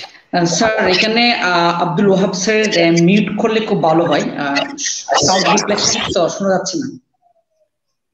জি জি, এবার বলেন। বলছিলাম যে স্যার জি জি, আপনার কাছে প্রশ্নটা সেটা হলো, পরিবারে এবং স্কুল একাডেমিক প্রতিষ্ঠান সমূহে স্কুল গোয়িং ওই এজ বাচ্চা, শিশু বা কিশোর তরুণ এদের উপরে সন্ত্রাস বা সন্ত্রাসজনিত যে যে যে বিহেভিয়ারাল যে ইম্প্যাক্ট পড়বে, নেগেটিভ ইম্প্যাক্ট পড়ে, যেগুলো আমরা দেখছি এখন, এটা মিনিমাইজে পরিবার এবং একাডেমিক লেভেলে টিচাররা কি করতে পারে? আপনি কি সাজেশন দেবেন? আচ্ছা আচ্ছা স্যার, আমি যদি বলে থাকি যে যে সন্ত্রাসবাদের ফলে পরিবার এবং আহ, সমাজ কিভাবে বা প্রতিষ্ঠান কিভাবে শিশুর পাশে দাঁড়াতে পারে। তো আমি প্রথমে বলি, আমি আব্দুল ওহাব স্যারের একটা লিঙ্ক টেনে আমি তারপরে আবার আমার আলোচনায় আসছি। স্যার বললেন যে প্যারেন্টিং এর কিছু বিষয় বললেন এখানে, যে আমাদের মডেলিং এর বিষয়টা। আসলে আমরা সবসময় দেখি শিশুরা সবসময় তার মা বাবাকে বা তার পাশে যাকে পায় তাকেই তার মডেল হিসেবে গ্রহণ করে। এই মডেল হিসেবে গ্রহণ করে কিন্তু সে ওই রকম আচরণ করতে চায় বা ওই রকম আচরণ করে থাকে। আরেকটি বিষয় দেখা যাচ্ছে যে শিশুর ক্ষেত্রে আমরা যেটাকে বলি লার্নিং এর ক্ষেত্রে বলি এটা শেপিং করা, অর্থাৎ একটা লার্নিং এর একটা ছোট্ট পার্ট হচ্ছে শেপিং। শিশু যখন এরকম সন্ত্রাসবাদ বলি বা যে এই যে ক্রাইসিসের মধ্য দিয়ে যখন যায়, তখন ওই ক্ষেত্রে কিন্তু সেও কিন্তু এটা ডেভেলপ করে, তার মধ্যে ডেভেলপ করে। আর এই যে তার মধ্যে যে ছোটকালে যে বিষয়গুলো ডেভেলপ করেন, এটা কিন্তু তার পরবর্তী জীবনেও তাকে বয়ে বেড়াতে হয়। আর স্যার আমি স্যার আপনার কাছে জানতে চাচ্ছিলাম, আমি নেটের জন্য শুনতে পাচ্ছিলাম না স্যার, আমাকে কোন বিষয়টা নিয়ে কথা বলতে হবে স্যার? পরিবারের সদস্যরা, বাবা মা কিংবা পরিবারের যে অভিভাবক, মোট কথা অভিভাবক এবং স্কুলের টিচাররা হ্যাঁ বাংলাদেশের পার্সপেক্টিভে কি ভূমিকা পালন করতে পারে ইমিডিয়েট, যেটা এটাকে এদের নেগেটিভ ইম্প্যাক্ট, ড্যামেজ কন্ট্রোল আর কি, নেগেটিভ ইম্প্যাক্ট যেন না হয়, বা হলে সেটাকে কি করা যেতে পারে? ওকে, সব প্রথমত হচ্ছে আসলে শিশুকে তাদের পার্ট এন্ড পার্সেল, অর্থাৎ তাদের পরিবারের বা সমাজের অংশ মনে করতে হবে। আমাদের সমস্যা, আমাদের সোসাইটিতে সবচেয়ে বড় সমস্যা হচ্ছে যে আমরা যখন কেউ অন্যায় করে, আমরা সেই অন্যায়কারীকে তো আমরা তাকে অপরাধের হিসেবে সাব্যস্ত করি, পাশাপাশি দেখা যাচ্ছে তাকে আমরা পানিশমেন্ট দিই। আমরা সবসময় একটা বিষয় আমাদের মনে রাখতে হবে যে আমরা শুধু পানিশমেন্ট, নেগেটিভ পানিশমেন্ট দিলে হবে না, তাকে আমরা পজিটিভ পানিশমেন্ট দিতে পারি, যাতে তার মধ্যে যে আচরণটা ডেভেলপ করেছে বা যে বিহেভিয়ারটা আসছে সেটাকে যেন সে সংশোধন করতে পারে। আমরা সবসময় কাউন্সিলিং এর ক্ষেত্রে আমরা বলে থাকি যে as a human being you have rights to make mistake. মানুষ হিসাবে ভুল করাটা তোমার অধিকার। আমরা যেন কখনোই তাদের প্রতি জাজমেন্টাল না হয়ে যায়, আমাদেরকে তাদের প্রতি একটা নিউট্রাল অ্যাটিটিউড শো করতে হবে। আমরা যখন শিশুর প্রতি জাজমেন্টাল হয়ে যাই, দেখা যাচ্ছে তাদের মধ্যে ওই যে ধারণাটা বা ডেভেলপ যে সে নেগেটিভ যে অ্যাটিটিউড শিশু করছে, সেটা তার মধ্যে একটা পার্মানেন্ট লার্নিং এ চলে আসে। সো ওই ক্ষেত্রে তার ওই বিহেভিয়ারটাকে আমরা মডিফিকেশনের বিষয়টা আমাদেরকে গুরুত্ব দিতে হবে। পাশাপাশি একটা বিষয় মনে রাখতে হবে যে সমস্যাটা চিহ্নিত করতে হবে, যে কি কারণে সে এরকম আচরণ করছে বা কেন তার সাথে এরকমটা ঘটছে। আমরা যখন সমস্যাটা চিহ্নিত করতে পারবো, তখন কিন্তু তার কয়েকটা সম্ভাব্য কারণ আমরা বের করতে পারি। হয়তোবা তার ওই শিশুর পক্ষে একা সেই কারণ সমস্যাটা মোকাবেলা করা সম্ভব না বা সলভ করা সম্ভব না, কিন্তু আমরা যদি তার পাশে থেকে তাকে সাইকোলজিক্যালি বা ইমোশনালি তাকে সাপোর্ট দিই, এর ফলে কিন্তু সে ওই সমস্যা থেকে বের হয়ে আসতে পারবে। আরেকটা বিষয় হচ্ছে কোয়ালিটি টাইম স্পেন্ড করা। আমরা সবসময় বলি প্যারেন্টিং এর ক্ষেত্রে যে প্যারেন্টরা অবশ্যই তাদের সন্তানদের সাথে গুরুত্বপূর্ণ সময় বা ভালো সময় কাটাবে, সন্তানকে শুনতে হবে। আরেকটা বিষয় সবসময় আমরা বলি যে as a father or parents you have to be a good listener. Teacher হিসেবে আপনাকে একজন গুড লিসেনার হতে হবে, সন্তানকে শুনতে হবে। আমরা অনেক সময় বলি যে সন্তান চিলড্রেনদের মধ্যে সোশ্যাল স্কিল গুলো ডেভেলপ করে না, বা সামাজিক পিপল স্কিল যেটাকে আমরা বলি সেগুলো ডেভেলপ করে না। এর জন্য কিন্তু আমাদের একটা স্পেস দিতে হবে, তাদেরকে শুনতে হবে, তাদেরকে রিকগনিশন দিতে হবে। তাদেরকে আমরা সবসময় একটা কথা বলি, যারা খুব ছোট্ট শিশু তাদের ক্ষেত্রে বলি যে প্রিমার প্রিন্সিপাল অর্থাৎ গ্র্যান্ড মাদার প্রিন্সিপাল। তাদেরকে একটা কন্ডিশনে ফেলানো, তুমি যদি এই আচরণটা করো তাহলে তুমি এটা পাবা, যদি তুমি এটা না করো তাহলে তুমি এটা পাবা। অর্থাৎ কন্ডিশনের মধ্য দিয়ে কিন্তু আমরা তার বিহেভিয়ারকে মডিফিকেশন করতে পারি। আরেকটা বিষয় হচ্ছে সন্তান কিন্তু সবসময় চাই যে তার বাবার কাছ থেকে কিছু শিখতে। স্যার চমৎকার ভাবে বললেন যে আমরা হয়তো বা বাবা হয়তো তার সন্তানকে সিগারেট নেওয়ার কথা বলছে, কিন্তু উনি আবার সন্তানকে সিগারেট না করার জন্য নিষেধ করছে। ওই বিষয়টা কিন্তু আমাদেরকে ক্লিয়ার হতে হবে। আমরা জানি সবসময় আমরা একটা কথা বলি যে মাতা এবং প্যারেন্টস এবং চিলড্রেনদের মধ্যে একটা ইনভিজিবল বাউন্ডারি থাকবে, অর্থাৎ অদৃশ্য দেয়াল থাকবে। সন্তানের সবকিছু মা বাবা হিসেবে জানার অধিকার আছে, কিন্তু সন্তানের কিছু প্রাইভেসি থাকতে পারে।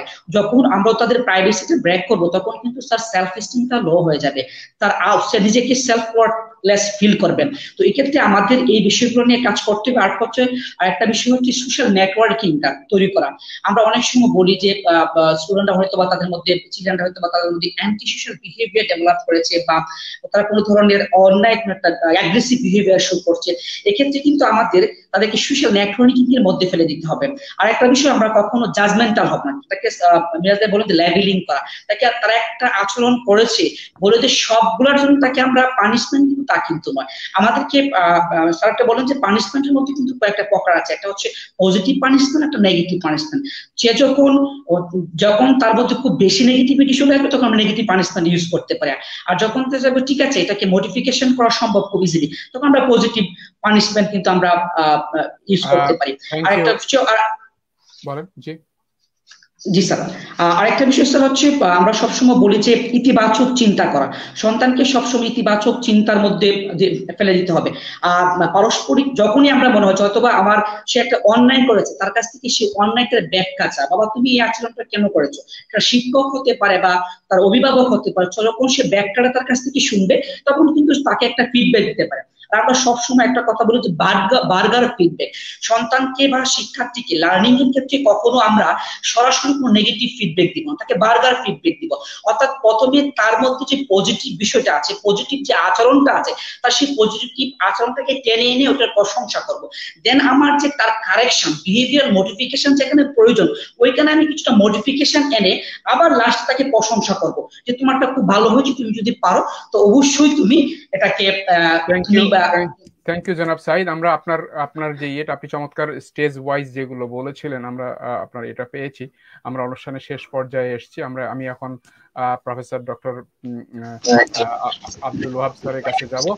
আমি প্রায় আমার প্যারেন্টিং প্রোগ্রামে আমি একটা কথা বলে থাকি আমার অভিভাবকদের জন্য এবং বাচ্চারা যারা প্যারেন্টসরা আমার প্রোগ্রামে যুক্ত হন, যে একটা জিনিস ফলো করতে হবে, CAAR, CAAR, communication. C stands for communication, A stands for attention, আর একটা A stands for appreciation, আর শেষের R stands for recognition. এটা কন্টিনিউ করা দরকার, এখানে এর ভিতরে যেন ব্রেকডাউন না হয়। Professor doctor Abdul Wahab sir, আপনার কাছে আসি। আমরা পারিবারিক পর্যায়ে, অভিভাবক পর্যায়ে সাইদ আবু সাইদের কাছ থেকে শুনছিলাম, আপনি বলেন যে আপনি নিজে একজন রাজনীতিবিদ, আপনি এখন রাজনীতিতে এসেছেন আমরা জানি, তাছাড়া সিনিয়র সিটিজেন। সমাজ এবং সরকার, প্রতিষ্ঠান একটা বাচ্চার জন্য, তরুণের জন্য কি ধরনের এই যে হেলদি এনভায়রনমেন্ট অ্যাটমসফিয়ার যার জন্য কি করতে পারে বাংলাদেশে? খুব সুন্দর প্রশ্ন করেছেন। সেটা হচ্ছে যে দেখেন, আজকে যে বাচ্চারা জন্মগ্রহণ করলো সেই বাচ্চার এগুলো সাইকোলজিস্টে এখনো বাইর করতে পারে না যে ওই বাচ্চার একদম ওই সময় তার মনস্তাত্ত্বিক অবস্থাটা কেমন। এগুলো বেরিয়ে আসবে। মানুষ যেহেতু থট, পারসেপশন, কগনিশনের মধ্যে জিনিস বের করে ফেলছে, স্ট্রাকচার অফ মাইন্ড বের করে ফেলছে, মানুষ অনেক দুষ্ট, তো ঠিকই বের করে ফেলবে। তো বাচ্চারা যখন তাকাই দেখে, তো বাচ্চার মা তো মনে করতেছে 3 দিনের বাচ্চা, ও তো আর কিছু বোঝে না। ওই বাচ্চার সামনেই কিন্তু সে তার স্বামীকে দেখে অন্য বয়ফ্রেন্ডের সাথে চ্যাটিং করতেছে। বাচ্চা তো এটা কিছু বোঝে না, কিন্তু বাচ্চা মনে করে যে এই যে মোবাইলটা ব্যবহার করতেছে এটা জন্মগতভাবে, এইটা গাছপালা যেমন আছে, নদী আছে, এই মোবাইলটাও ছিল, এই বিদ্যুৎ জন্মগতভাবেই ছিল, সবসময় আছে। বাচ্চা যখন ক্লাস 6 7 পড়ে তখন সে বিদ্যুৎ আবিষ্কার, টেলিভিশন আবিষ্কার, রেডিও আবিষ্কার এইসব শিখতে থাকে, মোবাইল, ফেসবুক, টুইটার ইত্যাদি। তো এই যে সমাজ বা রাষ্ট্র, এটা তো পৃথিবীর সৃষ্টিকাল থেকে শুরু করে আস্তে আস্তে এগুলো একটা স্ট্রাকচার, একটা জায়গায় এসে পড়ছে। পরিবার, আমরা পারিবারিক বন্ধন ইত্যাদির কথা বলি, কিন্তু একটার সাথে একটা এত বেশি মিল, একটার সাথে একটা এত বেশি সাদৃশ্যপূর্ণ, একটা ছাড়া একটা চলতে পারে না, আসলে সম্ভব না। তো সেই জন্য আপনি যে বললেন যে মানে আমি পরিচয় দিলে, আমরা যদি একাডেমিক ডিসকাশন করতেছি, আপনি রাজনীতিবিদ, ওকে আমি পলিটিশিয়ান। কারণ আমি দেখেছি যে আমরা এই টক শো, এই ডিসকাশন যতই করি না কেন, রাষ্ট্র যদি এখানে কর্ণপাত না করে, আমরা হাজার লাখ মানুষ খান খান হয়ে যাব, কিছুই যায় আসে না। সরকার তার মতো করে চলতে থাকবে, আমাদের কাছ থেকে অ্যাডভাইস দেবে যে বাচ্চাদের মনস্তত্ত্ব সম্পর্কে কিছু লেখেন, তারপরে সাইড লিখবে, তারপরে ও লিখবে, তারপরে লেখার পরে এগুলো সব ডাস্টবিনে ফেলে দেবে। কাজে এই জন্য এই রাজনীতিটা আসলে অবশ্যই সক্রেটিস এবং প্লেটো যে কথাগুলো বলে গেছে আজকে থেকে hundreds of years before the birth of Christ, ওইগুলো এখন পাঠ্যপুস্তকে পড়েও থিসিস দিয়ে রিসার্চ করেও শেষ করতে পারতেছে। তার মানে মানুষের জ্ঞান কিন্তু এটা এমন না যে একবিংশ শতাব্দীতে বেশি, এটা আগেও বেশি ছিল, এখন আছে, ভবিষ্যতে থাকবে। এই জন্য সমাজ যেটা আমাদের আছে, সমাজ কিন্তু আমি কখনো কখনো বলি, যেহেতু বুড়ো হয়ে গেছে তো আপনি বারবার সিনিয়র সিটিজেন বলতেছেন, তো ওইটাকে ওই সুযোগটাকে নেই। সেটা হচ্ছে যে কখনো কখনো সমাজ ধর্মকে ডিকটেট করে এবং ধর্ম সেখানে হামাগুড়ি দিয়ে চুপচাপ থাকে। যেমন মনে করেন মসজিদে কি কি খুতবা দেওয়া যাবে এটা সরকার বলে দিচ্ছে, ঠিক আছে, সমাজ বলে দিচ্ছে এর বেশি বলা যাবে না, তো ইমাম সাহেব তত্ত্ব বলে না, চাকরিটা চলে যাবে। একটা ছেলেকে প্রাইভেট মেডিকেল কলেজে ভর্তি করেছে, গেলে পর ওইটা টিউশন ফি দিতে পারবে না, থার্ড ইয়ারে পড়ে ওখান থেকে চলে আসলে পর বিবিএ পড়বে, দিয়ে 3 বছর লস। কাজেই আমরা এই যে রক্তচক্ষু রাষ্ট্রের সমাজের, এর কাছে আমরা সবাই ধরা খাওয়া। এখন কথা হচ্ছে যে আমরা যদি জানতাম যে পৃথিবীতে মানুষের কি দায়িত্ব, কি কর্তব্য, কেন মানুষ পৃথিবীতে আসে, আজানের পরেই একটা বাচ্চাকে কানে কানে বলতে হবে যে তুমি পৃথিবীতে একা একা একা। কিন্তু আমরা বাবা মায়েরা এই যে এতক্ষণ ওরা যে বয়ান দিল, আমাদেরকে শেখানো হয় পেন্টিং এইটা ওইটা করে আম দুধ খাওয়ায় বাচ্চাকে নাদুস টুন্দুস করে যে এই গাড়িটাই সব তোমার। নো, এটা তার কিছুই না। এটা ওয়েস্টার্ন কান্ট্রি এরা বুঝছে, এই জন্য তাদেরকে আলাদা করে নিয়ে 18 বছর বয়সের পর তাকে দেখে যে তোমার এইগুলো তোমার বাবার কিছুই পাবে না, রাষ্ট্র তোমার দায়িত্ব নিয়েছে। কিন্তু আমাদের দেশে কি হয়, আমরা চিকিৎসকরা বা ওরা সাইকোলজিস্টরা এই ধানমন্ডির লিকের পারে একটা ফ্ল্যাটে বুকিং দেওয়ার পর সারা বছর ওই লোন টানতে থাকে, কার জন্য? ওই সন্তানের জন্য যে ওই এলএসডি খুঁজতেছে, আর সে নিজে সারা বছর কষ্ট করে যায়। কাজে আপনি এই জিনিসগুলো ফিলোসফিক্যালি নির্ণীত হইতে হবে যে একটা মানুষ পৃথিবীতে একা, এবং বাবা মা এরা হলো গিয়ে কন্ডিশন, তাদের সাথে সাময়িক সময়ের জন্য কন্ডিশন। যে বাচ্চাটা করোনায় আক্রান্ত হয়ে মারা যায়, যে মা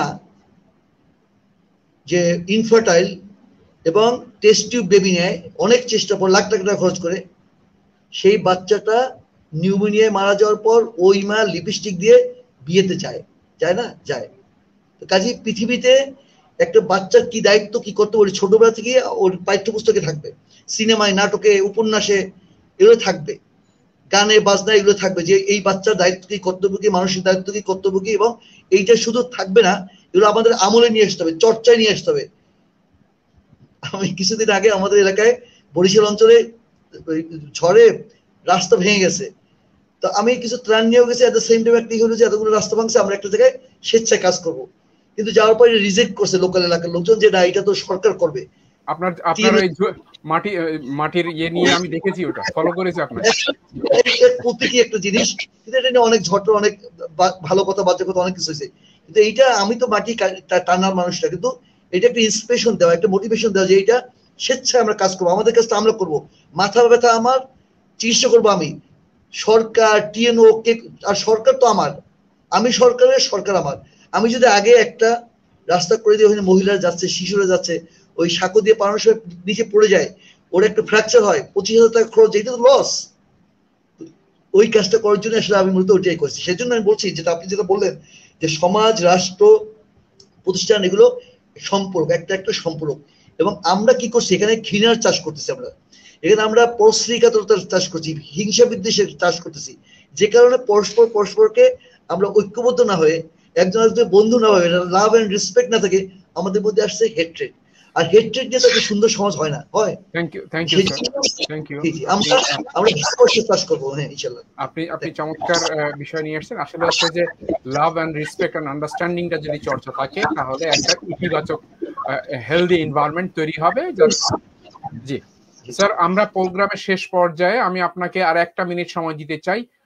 একাডেমি 21 বাংলাদেশে মেন্টাল হেলথ এরিনাতে একটা অ্যাওয়ারনেস ক্রিয়েট করা এবং পাবলিক পারসেপশনটা চেঞ্জ করার ব্যাপারে কাজ করে যাচ্ছে। যদি আমাদের দর্শকদের উদ্দেশ্যে কিছু বলতে চান শেষের 1 মিনিট। জি ভাই, আপনাকে অনেক ধন্যবাদ। আমি আপনার লেখা পড়েছি, কিন্তু প্রথমে আমি রিকগনাইজ করতে পারি না আপনার লেখায়, বইয়ের মধ্যে যে ছবি আর আপনার এখানে ছবি অনেক কারণ পরে এটা লকডাউনের ইফেক্ট। না, আমি পরে রিকগনাইজ করছি যে আসলে এই কাজটা তো উনি সাইকোলজিস্ট উনি হতে করেছেন। হ্যালো, জি স্যার, শুনছি, আপনার শুনছি। আমি হয়ে গেলাম কিভাবে জানেন? জাস্ট মিনিট শুনতে পাচ্ছি আপনাকে। আমি তো আমি নিজে দেখছি না তো। আচ্ছা, এনিওয়ে, আমি যে আপনার দর্শকদের উদ্দেশ্যে, শ্রোতাদের উদ্দেশ্যে যারা পৃথিবীর বিভিন্ন অঞ্চল থেকে, বিভিন্ন দেশ থেকে যুক্ত হয়েছেন, যে আসলে সাইকোলজির ডেফিনিশন হচ্ছে it is the scientific study of behaviour and mental processes. এই মেন্টাল প্রসেসের মধ্যে ওই perception, cognition, motivation, learning, judgement সব আসে। অর্থাৎ আমাদের শরীরের যেমন অঙ্গ প্রত্যঙ্গগুলো আছে, এই মানুষের যে মনস্তত্ত্ব, এর মধ্যে অনেক অঙ্গ প্রত্যঙ্গ আছে, তার মধ্যে মেমোরি, ইন্টেলিজেন্স, এই সব অনেক বিস্তারিত জিনিস। এগুলো দেখা যায় না, ধরা যায় না, ছোঁয়া যায় না, কিন্তু মানুষের বিহেভিয়ারকে এরা পরিচালিত করে। অতএব আপনাকে সাইকোলজিক্যাল অ্যাসপেক্ট, আপনাকে দর্শনগত জিনিস, এগুলো যতক্ষণে মানুষের মধ্যে সুন্দরভাবে প্রতীত না হবে, ততক্ষণে একজন হাত পাওয়ালা মানুষের কিছুই থাকবে। এটা কি শুধুমাত্র হাত পাওয়ালা একটা জীব মাত্র। ওই মেন্টাল প্রসেস গুলো মানুষকে গাইড করে। অতএব আপনারা আসুন, এই জিনিসগুলো বুঝুন, জানুন, এবং আমাদের এই যে আজকে যে অর্গানাইজেশন আমাদের একাডেমি 21, তাকে অনেক ধন্যবাদ জানাই আমাদেরকে সংযুক্ত করার জন্য। এবং আপনারা আপনাদের কাজ দিয়ে এগিয়ে যান। আমার কাছ থেকে কোনো সহযোগিতা, কোনো কিছু লাগলে আমি সবসময় করার জন্য প্রস্তুত। ধন্যবাদ অনুষ্ঠান আয়োজনের জন্য। আসসালামু আলাইকুম। Thank you very much. Saeed, আপনাকে আমি এক মিনিট সময় দিতে চাই, প্লিজ। আপনি যদি একাডেমি 21 এর উদ্দেশ্যে এবং আমাদের দর্শকদের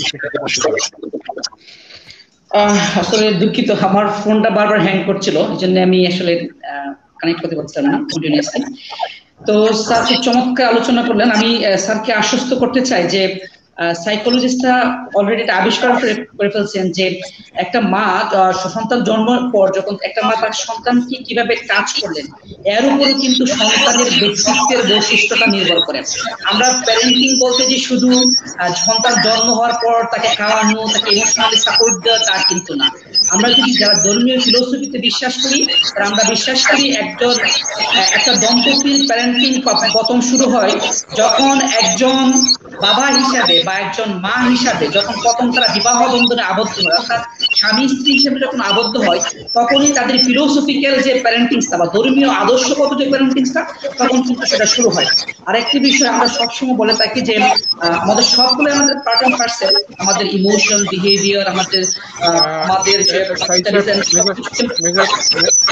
মেজর আব্দুল ওয়াহাব স্যার, আপনি কি আপনার এটা মিউট করবেন একটু কাইন্ডলি প্লিজ? স্যার একটু মিউট করবেন স্যার। আমি আমার তো মিউট করা ছিল, এখন আনমিউট করলাম, এই যে মিউট করে দিলাম। স্যার শব্দ করতে স্যার, বলা যাচ্ছে না।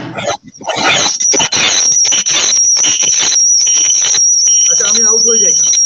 জি, thank you sir, thank you. আমাদের জন্য দোয়া রাখবেন স্যার। জি জি, সাইদ, আপনাকে এক মিনিট সময় দিলাম, প্লিজ। স্যার, আমি আব্দুল ওয়াহাব স্যারের কথার পিছনে যেটা বলতে চাচ্ছিলাম যে স্যার বললেন যে প্যারেন্টিং এর যে বিষয়টা, আমরা আসলে আগে বলেছি যে একজন সন্তান ভূমিষ্ঠ হওয়ার পরে তার মা যখন তাকে প্রথম টাচ করে, এর মধ্য দিয়ে তার প্রথম ফিজিক্যাল প্যারেন্টিংটা কিন্তু স্টার্ট হয়ে থাকে। অর্থাৎ এর উপরে কিন্তু সন্তানের পরবর্তী সময় তার বিহেভিয়ার বা সাইকোলজিক্যাল যে অ্যাসপেক্ট গুলো আছে সম্পূর্ণ নির্ভর করেন। আর আমরা দেখি যে ফিলোসফিক্যালি প্যারেন্টিংটা মূলত স্টার্ট হয় একজন নবদম্পতি যখন পরস্পরকে দেখে বা তারা বিবাহ বন্ধনে আবদ্ধ হয়, তখন থেকে কিন্তু তারা প্যারেন্টিংটা স্টার্ট হয়। তারপর হচ্ছে কনসিভ করা, সন্তানকে গর্ভে ধারণ করা, এরপর তাকে বেড়ে তোলা, তখন সবগুলোই কিন্তু প্যারেন্টিং এর একটা পার্ট। আর একটি বিষয় চমৎকার আলোচনা হচ্ছিল, যদিও মাঝখানে আমি দুইবার আমার ফোনের সমস্যার জন্য আমি আউট হয়ে গিয়েছিলাম। আমি সর্বশেষ একটি কথা বলতে চাই। চাণক্যের একটি বিখ্যাত উক্তি আছে যে একটি মাত্র পুষ্পিত সুগন্ধ বৃক্ষ যেমন সমস্ত বন সুবাসিত হয়, তেমনি একটি সুপুত্রের দ্বারা সমস্ত ফুল দণ্ড হয়। আরেকটি বাক্য মনে আছেন যে একটি কুবিকের কোঠারের আগুন থেকে যেমন সমস্ত বন ভূষীভূত হয়, তেমনি একটি কুপুত্রের দ্বারা বংশ দগ্ধ হয়। অর্থাৎ আমাদের সমাজ, পরিবার, রাষ্ট্র প্রত্যেকটা অঙ্গাঙ্গি ভাবে জড়িত। এই প্রত্যেকটা সিস্টেমের একটা চেইনের মতো, এই চেইনের যখন একটা পয়েন্টে কোনো সমস্যা হবে, আমাদের গোটা সমাজ ব্যবস্থা, পরিবার, রাষ্ট্র ব্যবস্থা সবগুলোতে আমরা সমস্যা দেখতে পাবো। তো সবাইকে অনেক ধন্যবাদ। একাডেমি 21 কে আমি আবার ধন্যবাদ জানাচ্ছি। উপস্থিত সম্মানিত দর্শক সবাইকে অনেক ধন্যবাদ, শুভেচ্ছা জানাচ্ছি। আশা করি ভবিষ্যতে আমরা আবার একসাথে হতে পারবো। আসসালামু আলাইকুম। ধন্যবাদ আবু সাইদ। মিরাজ, আমি আপনাকে অনুরোধ করব শেষ কথাটা বলার জন্য একাডেমি 21 দর্শকদের উদ্দেশ্যে।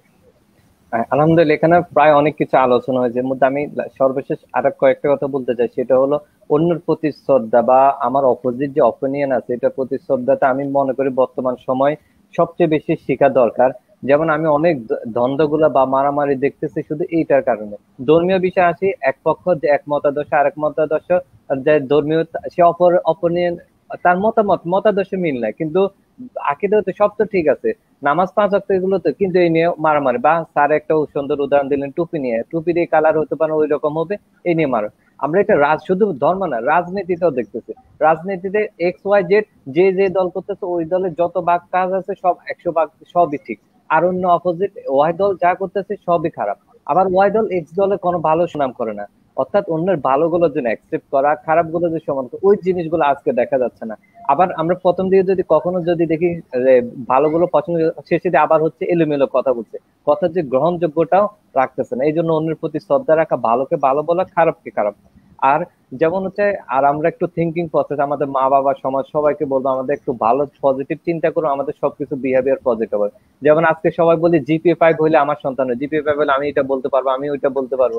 কিন্তু জিপিএ 5 পাওয়া কয়টা ছেলের, পাস পাওয়া কয়টা ছেলে দেশে ভালো করছে, কত টাকা কামাচ্ছে।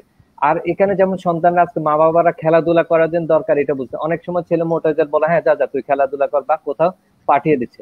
অর্থাৎ মনে করতেছে শরীর বাড়তেছে এই জন্য। কিন্তু খেলাধুলা করার দ্বারা সে যে, যেমন আমরা খেলাধুলা একদল জিতে আরেকজন হারে, এখন সে হেরে যাওয়ার মানসিকতা তার মধ্যে তৈরি হয়, লিডারশিপ তৈরি হয়, তারপরে শেয়ারিং এর টেন্ডেন্সি তৈরি হয়। আমরা আজকে সমাজ থেকে যত দূরে থাকছি, আদর্শ নর্মস থেকে যত, ধর্মীয় শিক্ষা থেকে যত দূরে থাকছি, আমরা ততই হচ্ছে বিপদগামী হচ্ছি। এই জন্য আমি নিজেকে অনেক সময় সেলফ মোটিভেটেড করি, সেটা হলো your life your decision your pain. যত ডিসিশন নিতে এলোমেলো করবেন, যত আপনি চলতে এলোমেলো করবেন, আপনি তত পেইনে থাকবেন। আপনার ডিসিশন, আপনার লাইফ যত সুন্দর হবে, আপনার পেরেশানি কমবে। সবাইকে ধন্যবাদ। সবাই আশা করি অনেক সুন্দর, হেলদি, সাইকোলজিক্যাল এবং মেন্টালি অনেক ভালো থাকবেন, ফিজিক্যালি ভালো থাকবেন। আমাদের জন্য দোয়া করবেন। আর একাডেমিক 21 কে ধন্যবাদ আমাকে এই ছোট মানুষটাকে এখানে আসার জন্য। ধন্যবাদ মেরাজ, ধন্যবাদ professor doctor major Abdul Wahab, ধন্যবাদ সাইদ আবু সাইদ, আপনারা বাংলাদেশের বিভিন্ন প্রান্ত থেকে আমাদের সাথে যুক্ত হয়েছেন। আজকে আমরা প্রায় 1 ঘন্টা হয়ে গেছে, আমরা আজকে অনুষ্ঠানের শেষ পর্যায়ে। শুধু দর্শক শ্রোতা, করোনার এই মহামারীর সময় বিশ্বব্যাপী যে মহামারী চলছে, এর পাশাপাশি গোপনে নীরবে নিভৃতে আর একটা মহামারী চলছে, সেটা হচ্ছে মানসিক বিপর্যয় চলছে, মানসিক রোগের ক্ষেত্রে। আমি আপনার একাডেমি 21 পক্ষ থেকে আমি আপনাদের সকলের কাছে বিনীত নিবেদন জানাচ্ছি, নিজের মানসিক স্বাস্থ্য এবং আপনার পরিবার, আশেপাশে বন্ধু বান্ধব, আত্মীয় স্বজন যারা আছে তাদের সকলের মানসিক স্বাস্থ্যের প্রতি নজর দিন। না হলে করোনা একসময় চলে যাবে, কিন্তু মানসিক স্বাস্থ্যের বিপর্যয় থেকে যদি আচরণ এবং পরিবারে যে অশান্তিগুলো সৃষ্টি হবে, এটা কিন্তু সারা জীবনে যাবে বলে, আপনার জীবনে যাবে বলে মনে হয় না। এর রেশ বইতে থাকবেন আপনি বা আপনার পরবর্তী প্রজন্ম। সো আমি নিজে সহ আমরা আমাদের সকলকে আহ্বান জানাচ্ছি যে মানসিক স্বাস্থ্য, আপনাদের পারস্পরিক সম্পর্ক, র্যাপোর্ট, আন্ডারস্ট্যান্ডিং, যেটা মেরাজ একটু আগে বলেছে, চমৎকার কথা, যে অপরের কথা শোনা, অর্থাৎ আন্ডারস্ট্যান্ডিং, অপরের যে লিসেনিংটা, একটা ধৈর্য সহ অপরের মতকে সম্মান দেওয়া। আবু সাইদ বলেছেন যে পারস্পরিক যে যে যে র্যাপোর্ট তৈরি করা, যার যার প্রত্যেকের নিজ নিজ অঙ্গনে একটা দায়িত্ব আছে, পালন করার সুযোগও আছে। দায়িত্বটা কি এবং পালন করার সুযোগ এবং ক্ষেত্র এবং সময় মতো আপনার দায়িত্বটা পালন করেন। আশা করি আপনার, আমাদের নিজেদের এবং পাশাপাশি বিশেষ করে আমাদের আগামী প্রজন্মের মানসিক স্বাস্থ্য দৃঢ় হবে, মানসিক অসুস্থতা থেকে তারা মুক্ত থাকবে, আচরণবিধি, আচরণের বৈপরীত্য থেকে মুক্ত থাকবে। আমরা সবাই আগামীতে আবার একটা ঘোষণা দিয়ে রাখি, একাডেমি 21 মনোসংলাপ এর আগে হচ্ছিল প্রতি সপ্তাহে একটা, আমরা প্রফেশনালসদের ব্যস্ততার কারণে আমাদেরকে আপাতত আগামী কিছুদিন এটা পাক্ষিক মনোসংলাপ করব, আমাদের সাপ্তাহিক প্রোগ্রামটা হচ্ছে না, এটাই থাকবে, কিন্তু আমরা প্রতি 2 সপ্তাহে একদিন করব। আশা করি আগামী 2 সপ্তাহ নাগাদ পরে আবার আপনাদের সম্মুখে হাজির হব। ততদিন ভালো থাকবেন। আসসালামু আলাইকুম।